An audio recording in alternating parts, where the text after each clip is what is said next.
Бүгін мен сіздерге кореялық детективті боевик жанрындағы «Подставной город» фильмінің қысқаша сюжетін айтып беретін боламын.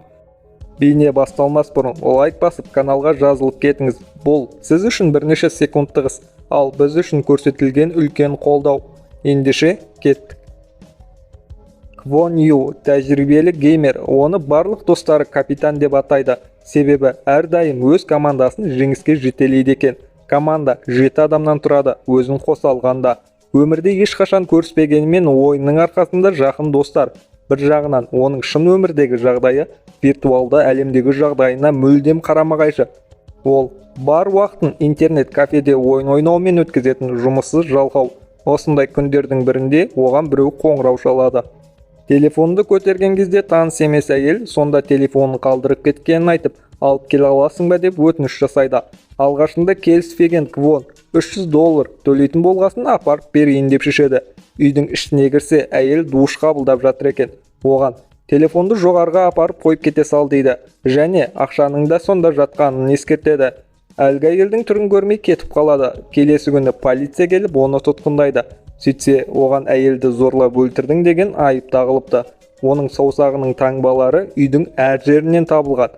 Анасы болса, баласының кінәсіз екенін дәлелдеуге тырысып көруде, алайда оған сенетін ешкім жоқ. Сот Квонды өмір бойы түрмеге қамау жазасын тағайындайды. Түрмеде сол жердегі ең мықты адам Мадок Су және оның бандасы Квонды әрдайым мазақ қыла бастайды. Күзетшілер бұның бәрін көріп тұрса да оған ештеңе демейді. Бұның бәрінен шаршаған Квон Мадоктың басынан ұрады. Бандасы болса, бұдан кейін Квонды одан бетер ұра бастайды. Күзетшілер болса, Мадокты жазалаудың орнына Квонды 30 күн изоляторға жабады. Изолятордан шыққаннан кейін Мадоктың бандасы оны өз жайына қалдырмайды. Бұның бәрінен қатты шаршаған Квон өз-өзіне қол жұмсайын деп шешеді. Осы кезде анасы келіп оған шыдау керек екені туралы өз кеңестерін береді. Сонымен қатар оның кінәсіз екенін дәлелдейтін айғақтардың бар екенін айтады. Бұны естіген Квон өмірге деген үміт арта бастайды. Түрмедегі бір адам Квонның адам өлтірушіге ұқсамайтынын түсінеді. Бір күні адвокат келіп анасының өз-өзіне қол жұмсағанын айтады. Квон қайтадан өмірден көтерін үзе бастады. Ал Мадоктың бандасы түрмелік көтеріліс ұйымдастырмақшы, Квонды өлтіру мақсатында. Алайда хаос кезінде Квон Мадоктың бетіне пышақпен ұрып үлгереді. Осыдан кейін өзінің ішіне пышақ тығады. Ауруханаға апара жатқан жолда ол қашып кетеді. Оның қашып кеткені туралы жаңалық тезірек таралып кетті. Полиция іздеу салды. Квон өзінің адвокатына барады, көмек сұрау мақсатында. Алайда адвокат көмектесе алмайтынын айтады. Адвокат анасының алқасын беріп, Квонды ұстап беру үшін полицияға хабарласады. Алайда Квон қашып үлгереді. Интернеттен өзі туралы көптеген мәліметтерді іздеп көруге тырысты. Мардымда ештеңені таппады. Кенеттен пайдаланып отырған компьютері істен шығады.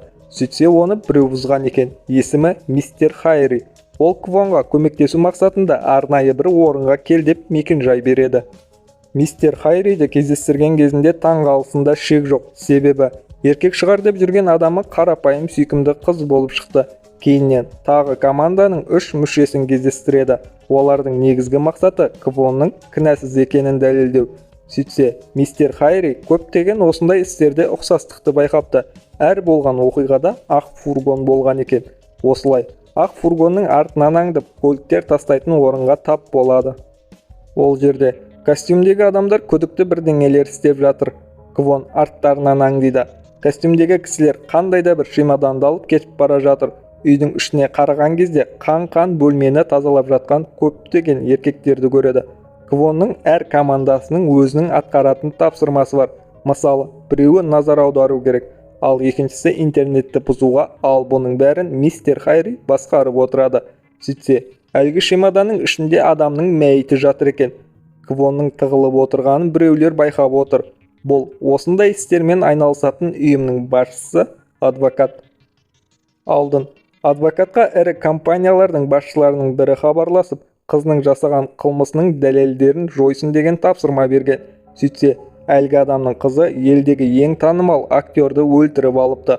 Квон және оның достары осындай істің құрбаны болайын деп жатқан қызды тауып, оған көмектеспекші. Алайда Квонды түрмеден адвокаттың арқасында шыққан Мадок ұстап алады. Оны сарайға алып келіп қинай бастайды. Квон қашып кетуге ешқандай мүмкіндігі жоқ, себебі Мадоктың адамдары шамадан тыс көп. Квонды енді өлтірейін деп жатқанда полицейлер келіп қалды.